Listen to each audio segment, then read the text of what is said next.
special Hump Day edition. Of course, Sports Shorts presented by the Bears Casino in Baton Rouge, where there is no better time to go watch a game at their sports bar, at the Stadium Sports Bar and Grill. Go gamble, on all the college basketball games that are about to start this week. You can do so at the sports book at the Bears. So go check that out. TK, today on the show, we're going to get into a little LSU baseball. Of course, some thoughts on last night's win over Tulane.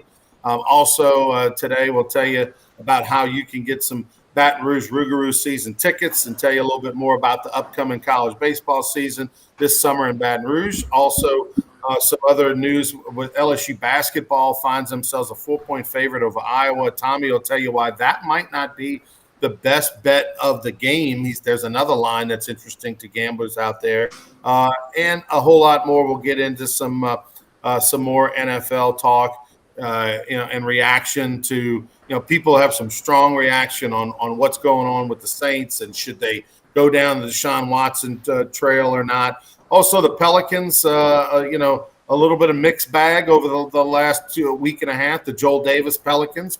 We'll get into that and a whole lot more. Please like and share this video on all your social media platforms.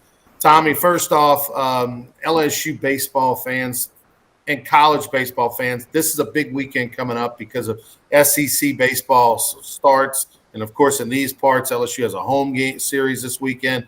Giant weekend against Texas A&M to get started. So many great storylines between Schlossnagle, the head coach, who was a name thrown around for being possibly the head coach in Baton Rouge, the former TCU head. Now he's at A&M. Nolan Cain, a fan favorite as a player and a coach, who did a great job. His wife, Kristen Cain, an all-SEC catcher in softball. They are now in their first year as Nolan is an assistant at A&M. He's coming home to Baton Rouge to take on LSU in his first SEC game in another uniform.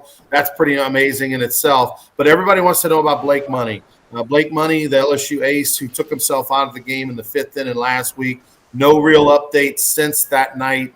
What did you see yesterday? I know you were at the game and you saw Blake Money. What was your analysis? Yeah, Ronnie, as soon as I saw him dressed out and with the team, when they do the little huddle up in front of the dugout and all, I didn't stop watching him. And, I mean, his arm was not immobile. I mean, he was clapping for his teammates. He was patting people on the back.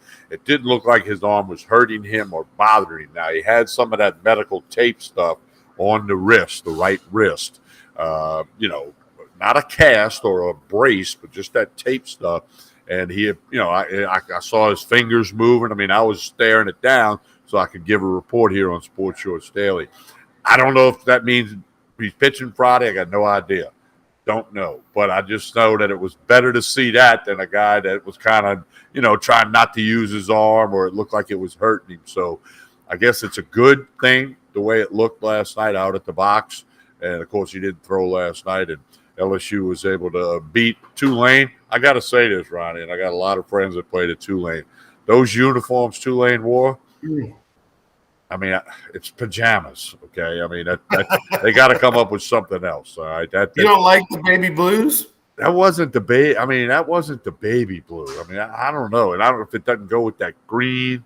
I don't know. But anyway, I mean, Tulane's got some good players, and, and they thought the plate umpire, who I thought was quite inconsistent. They weren't real happy with that early on, but that's baseball, and LSU was able to get it done and got the win in front of a good-sized crowd for a Tuesday night. Of course, playing the Green Wave helped. Yeah, it was a good-sized crowd, and believe like I said, LSU and Tulane hadn't played since 2018, which is ridiculous. 2018, if you remember, they played down there in New Orleans. They jacked up the prices on the tickets. They wouldn't allow TV. They did pay-per-view. That kind of irritated Paul and LSU, so they didn't play them the next couple of years. And then they didn't play them in 19. I can't remember, Tommy, if they were scheduled to play them in 20 and COVID. I don't think they were. I don't think they were. So I know they were scheduled last year, got rained out. It was all about that pay-to-watch game. Yeah, it was between the pay-per-view and jacking the tickets and all that. But, listen, man, anytime LSU plays anybody, particularly in the state of Louisiana, it's going to be your biggest gate of the year. It's going to be your biggest crowd. Look at Louisiana Tech. I mean, they had to tell, so many boosters they couldn't give them tickets. These people that have never been told no at a Louisiana Tech event in their life. Anytime LSU goes anywhere to play, it's the biggest crowd of the year, maybe even a record crowd of all time for that. So you can't blame a program who's going to get LSU on their campus maybe once every 5 years or so to take advantage of that. And it shouldn't be LSU's issue. It's not LSU to say what a visiting team does. So I always thought that was a little silly. But anyway, I'm glad to see that they're back playing at least once a year, and hopefully they'll do a home and home again like they always did. I think it's good for LSU to go down to New Orleans, where it's potentially a somewhat hostile crowd at Tulane, although a lot of LSU fans will get into that stadium. It's always good to go and to learn something, to get battle tested against a good team on the road in a hostile environment. Only have to drive an hour and 15 minutes from your campus to theirs, I think is a good thing. And, by the way, your largest fan base is the city of New Orleans in the state. So I think they should play a home and home with Tulane in the future, and I hope they do. Yeah, well, of course, your coach, Skip Burton, started that when he would travel to Southeastern or to Nichols or to Northwestern State and let them get a big crowd, big gate, all that stuff that helped those programs grow to the point they are now.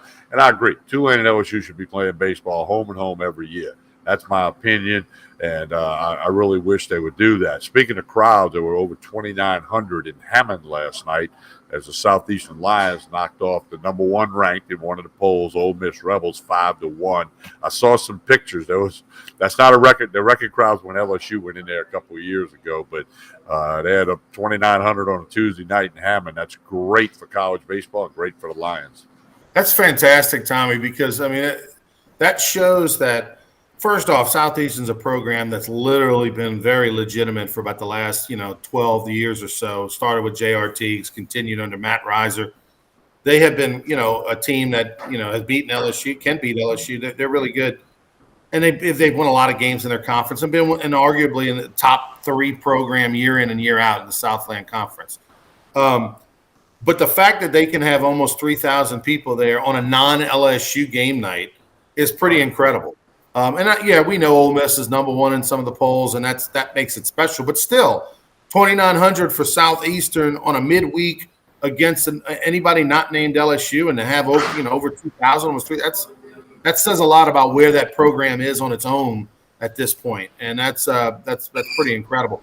People always forget in the state of Louisiana. Yeah, we know LSU for nearly 30 years has led the country in attendance and all that, but right down the road, you got the Raging Cajuns, who are also top 10 in attendance, and then you talk about a Tulane who has averages a couple thousand people a game, and you talk about Southeastern who's really, really good and doing things on its own and getting a good following, and they have a great atmosphere with their new turf field and everything. And we haven't mentioned all the other programs, but there's just a lot of great baseball right down I-10, I-12 in an hour radius in any direction of Baton Rouge. And don't forget McNeese. They got a beautiful park. They've rebuilt it after the hurricane. So, see, when I played at Southeastern, we had 29 people there, not 2,900, right. Okay? Right. And on a good night, we kicked it up to 49, Right. Well, congratulations to Southeastern. Oh, by the way, at Lsu Bears, you can bet on college baseball. Now, they don't have every game. They don't have a ton of games maybe in basketball they're going to have tons of games. But in baseball, they have, I think it's, a lot of the top 25 ranked teams in the country. Last night's game, Southeastern and Ole Miss, was on the app, by the way, or on the sports book at Lsu Bears. It was on the Barstool app. It was also on the sports book at Lsu Bears. So I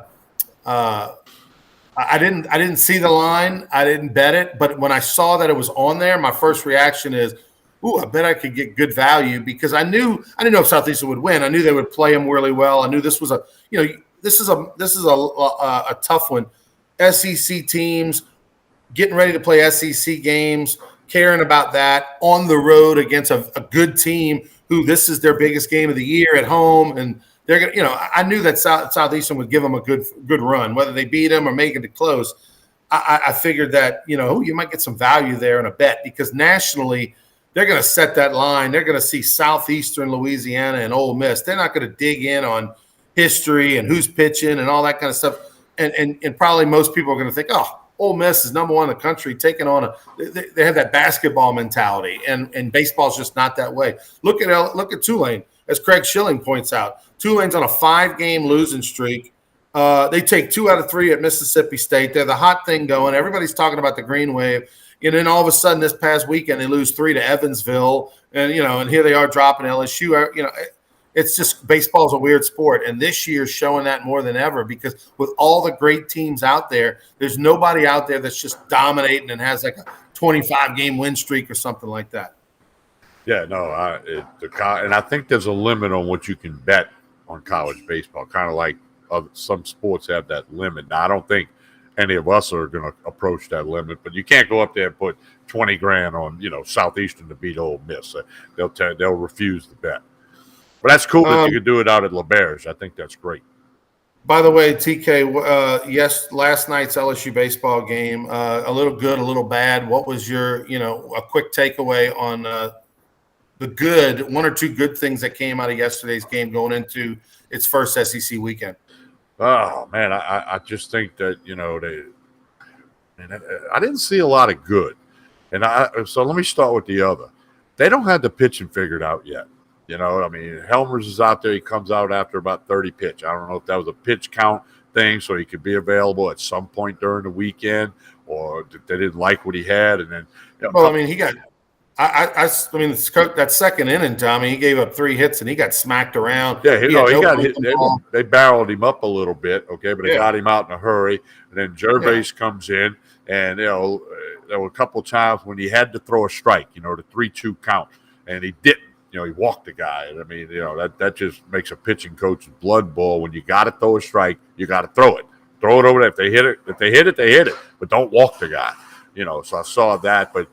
Trey Morgan swung the bat well. He had a couple of really good at-bats when he fouled off numerous pitches. He had his pocket tucked in, so that was good to see. But also, it was just, I don't know, it was just kind of game was whatever. They swung and missed a lot. Last night. They had some Tulane guys had some good breaking balls, and they weren't even close to some of them with some of the swing. They were missing it by a foot. LSU had 10 strikeouts, but Lane Thomas, the local product from Walker High, was really the big guy who had a lot of those 10. He pitched 4 innings, gave up 3 hits, 2 earned runs, walked 2 in 4 innings, but he struck out 7, and he had the slider really going. Lane Thomas, who actually played a little bit last year for the Baton Rouge Rougarou towards the end of the second half of the year, I believe. Lane, who hopefully will be playing for the Rougarou this summer. Good pitcher, had the slider really going, gave fits to 7 hitters, struck them out. Reiselman got the win for LSU. He was dominant, Tommy, 2 1/3 innings, no runs, no hits, only 1 walk, which for him is very good. 6 strikeouts. He had it going on, and they're going to need a lot of him. I thought, as far as what was good, hey, Gervais and Reiselman combined for 4 1/3, didn't give up any hits. Well, Reiselman was sitting at 95, 96. He hit 97 once or twice. And I'll tell you another thing about Gervais and Reiselman. They didn't throw any breaking balls. The Jason Kelly thing, like we're going to pound the zone with some fastballs. And, if they start racking it up like they did with Helmers, then we'll get somebody else out there. But Reiselman looked really good. Ball was coming out of his hand good. And, he was pounding that strike zone, sitting at 95, 96. As you know, that's tough to hit. Devin Fontenot came in at the end of the game, picked up a save there. Devin Fontenot's best pitch was his last pitch. 93 down and away. Strikeout looking, to end the game. It was outstanding. Lowell came in, gave up a hit, but then settled in and made the pitches when he needed to. So that was good because Reiselman, Gervais, Fontenot, those are guys you're going to definitely use and need. They're all through in the 30s, so they're all available to come back and throw on Friday. You're going to rest Wednesday, Thursday, 30-something pitches on a Tuesday is a bullpen. That's not a big deal. Sam Dutton, the freshman, he had some bad luck. Dugas dropped the ball in left field, fly ball, literally a can of corn. He dropped it. That should never happen. But I think Dutton is one of those freshmen I really like. He's 90-91, power 77-78 breaking ball, good poise, throw strikes. Just had bad fortune yesterday when he came in for his 2/3 of an inning. Didn't give up a hit, but had that drop fly ball by Dugas. So I thought in moments. Helmer's didn't do anything special. Doesn't have the Floyd fastball to be able to not have a breaking ball because he's less miles per hour and it's very straight, more Iron Mike like. And so it didn't work out for him. But I thought Gervais, Reiselman, Fontenot threw well. Dutton showed some good velocity and poise for his little bit.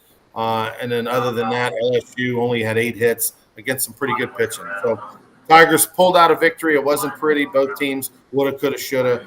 Tigers now taking on A&M this week and looking forward to seeing Nolan Kane on Friday. Let's move on and talk a little bit about LSU basketball, Tommy. MeatandPotatoesUSA.com, where you guys are going to have a lot of picks, for gamblers out there because everybody gambles on March Madness. What is your takeaway from a gambler's perspective on the LSU game? Well, I think the first thing jumped out at me was the fact that the over and under is 127.5. That could be the lowest number for LSU this year. They've been in the low 130s a few times. So that over and under, because Iowa State struggles to score, so does LSU at times. So, hey, it's the NCAA tournament. I mean, this is a dream of these kids to go play in this tournament, when you got all these teams. And LSU's a 4-point favorite. It was up to 4.5, but it's sitting back at 4 right now. So, it's hard to read because, Kevin Nickelberry's the coach. And does the team come out there loose as a goose and relax, go have fun, play basketball? Or are they a little, timid because they got a new coach and, what's going on? And I'm sure Nickelberry has handled it the best way he can and keep as many things the same as possible, but I'm sure he's going to do a little something different just to get their attention. So it's a 6-11 matchup. A lot of the national people picking Iowa State. Every national writer who's making their upset picks in round 1 has Iowa State picked. Iowa State's got a couple games this year where they scored in the 30s and the low 40s in their point total. So if LSU can play the defense we know they're capable of, maybe the Tigers can get a win tonight. I don't have a feel for the game yet. We'll have plenty of stuff at meatandpotatoes.com. And, of course, you can go out to the LeBaire Sportsbook and get all over that and all the games and watch them in the Stadium Club the whole bit.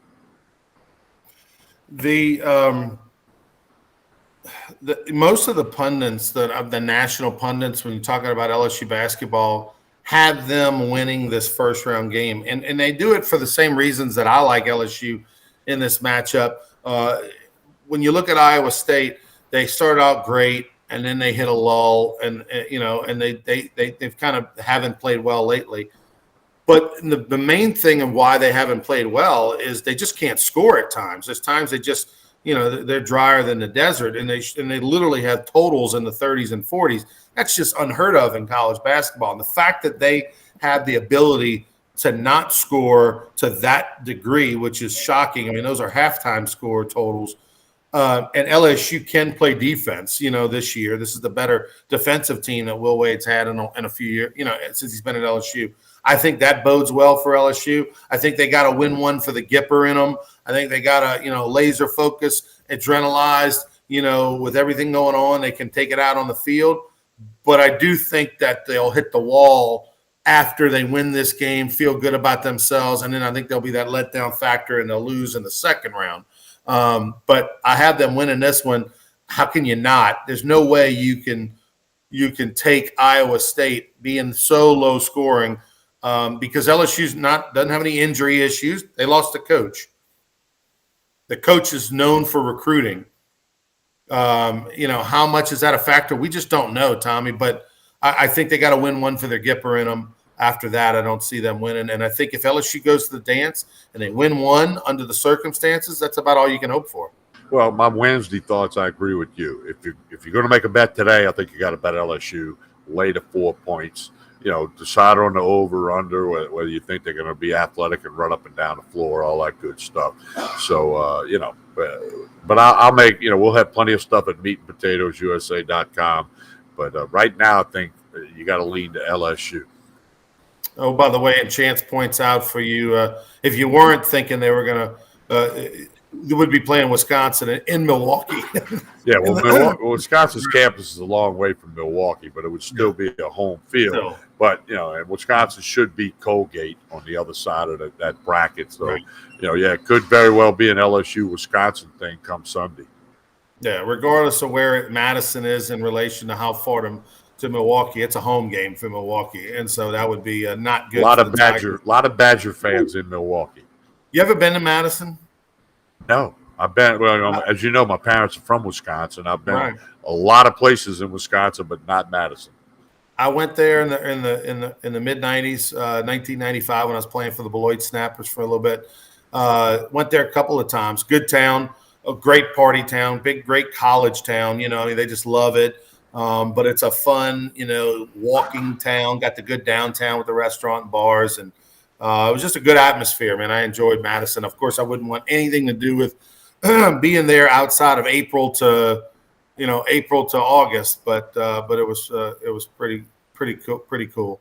All right, let's get into Hey, I wanted to mention Kim Mulkey. They played Saturday at 4. She showed up about the fourth, fifth inning at the baseball game last night. Watched a little bit, and of course they played Jackson State at 4:00 Saturday. Baseball's not till 6 on Saturday, so it was good to see Kim out there checking out some baseball.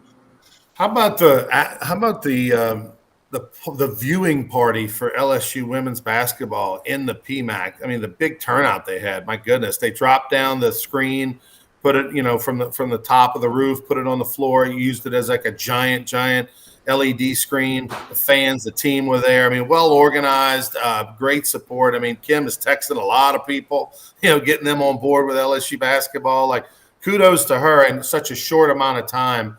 How Kim Mulkey has made LSU women's basketball so relevant. There's just not enough bouquets you can throw her way. Each and every week, there's something new, something better, something special. Those players have to just be, pinching themselves that woman came there. And Jacques Doucet has a great interview he did with Simone Augustus in the little bit of blurbs and things that we've seen. Simone Augustus and those alumni have to be so excited for Kim Mulkey to be there because now they're relevant again. We all know who Simone Augustus is. She could be on the Mount Rushmore of LSU athletes, not just women. You talk about Billy Cannon, Joe Burrow, Ben McDonald, Simone Augustus. I mean, they arguably could be your Mount Rushmore of LSU athletics.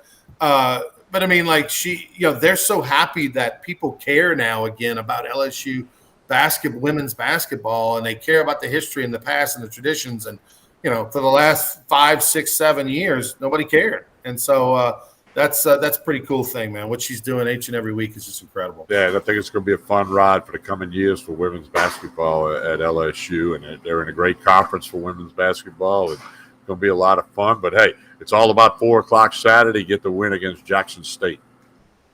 By the way, college baseball fans, reminder. You see it on the screen. Baton Rouge, Rouge summer baseball coming to the capital city here. 24 home games, 9 in June, 15 in July. Playing at Pete Goldsby Field, covered roof, beautiful old ballpark in great shape where Baton Rouge Community College plays. Downtown Baton Rouge, just north of downtown, right by the state capitol, right by Memorial Stadium, just off the interstate and easy from the I-10, I-12 split to Goldsby. You're talking about 10 minutes, max. And so great place to go check out games. Go to brrougarou.com. We have $100, just only $100 for a family 4-pack, 2 adults, 2 children, 14 and under. You can go to all the home games for only $100. We took a page out of Skip Burtman's Family Fun Pack pass from back in the 80s, and we bumped up the $30 family 4-pack that he sold in 1984. With inflation, it's now $100. But anyway, we want folks to go on there. We already sold some season tickets. And look, even if you can't come to a lot of them, hey, give the tickets away. The great thing is they tear out. You give them to a buddy at work or a neighbor or a friend on your travel ball team. 4 people can go to a game for free if you just tear out the ticket, because we got all the tickets in the little booklet. So go to brrougarou.com and help out the kids and help connect on social media: Facebook, Instagram, Twitter. Let's get the Rougarou fly. We've tagged them on the post about Sports Shorts Daily, and I'll continue to do that with a lot of my stuff. And one of these days, when you got 10 minutes, we'll do a podcast just about the Rougarou. By the way, Chance Babin saying Kim Mulkey was a hell of a baseball player. They say back in the day. She was a shortstop in Hammond.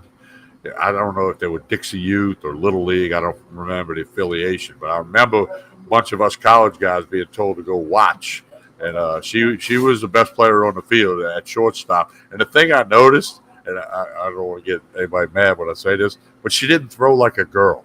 You know how girls have a different throwing motion? It's just life. She didn't have. She threw it like you're supposed to throw it, or it looked like a guy at shortstop. And of course, she's the ultimate competitor and all of that. So yeah, she was quite. There's some pictures that people have seen. She was on the All-Star team, the boys All-Star team, when she was like 10 or 11 years old in Hammond. By the way, she told me a story that a few weeks ago she went and was playing catch with her son, Kramer Robertson, in right field at Lsu Baseball when he was in town. He's in minor league camp right now. But they were tossing, and they had some video people there from LSU and the SEC that were getting some video, and they're going to use some of those clips during different little things during the spring or whatever. But Aaron Nola was there throwing a bullpen and tossing and all, and he stopped throwing to watch her, throw. And she's like, "Oh, don't let me interrupt. What's going on?" He goes, "No, I got to see this." And then he stood there and watched her throw, and cool. And she was impressed. He said she was impressed, and then she got into the batting cage and took some BP. And Jay Johnson and a lot of the LSU guys were standing around watching. And the first thing she did when she got in the box, she said, "Okay, I got a runner at second and third. I got to hit the ball the right side to get him in." And boom, base hit to right field. And it's like she was, doing situational hitting. She wasn't just swinging away. It's pretty cool. Let me say this. She was such a great athlete. She's one of those people. There's a few guys and girls like this. She could pick up a tennis racket. She'd figure it out in about 10 minutes. Badminton racket. She'd figure if we went and played shot pool, she'd be good at that. And she's the ultimate competitor. So no matter what if she was playing you in checkers, she'd be trying to kick your butt. I want to mention Deshaun Watson for a second here because obviously, that's a giant topic. But beyond just in New Orleans, there's a lot of teams that are debating, do we go after Deshaun Watson or not? And one of the recent questions came up with Kyler Murray being unhappy in Arizona and and they're not talking and he's frustrated. And obviously Deshaun Watson's going to be traded.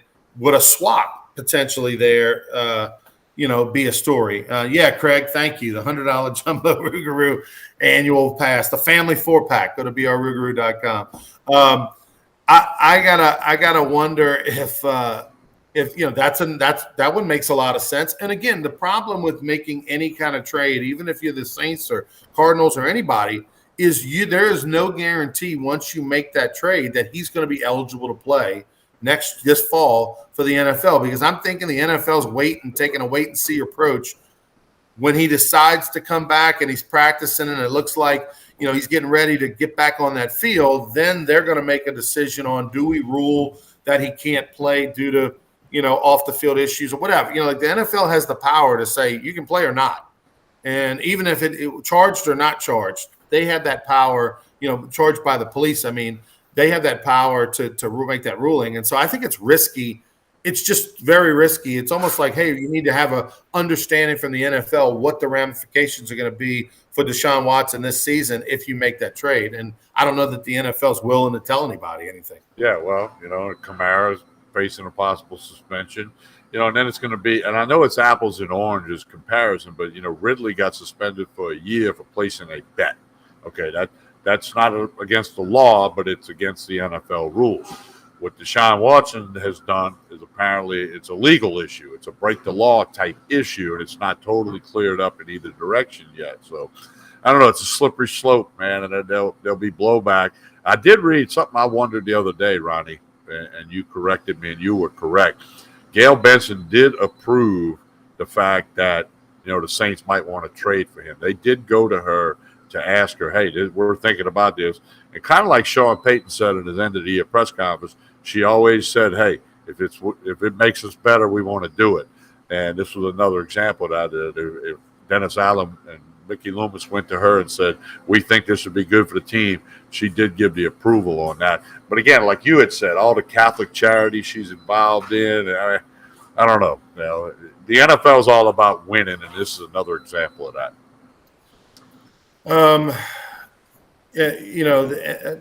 Kyler Kyler Murray, like I said, ESPN has a discussion in an article this morning about the possibility of the swap. Even whether Kyler Murray and Kyler Murray hasn't signed a new contract or anything like that. I keep looking online to see if anything is broke on Kyler Murray. I haven't been able to find anything like that yet. I haven't seen it either. Unless it's like happened. By the way, he did tweet out. This is pretty cool.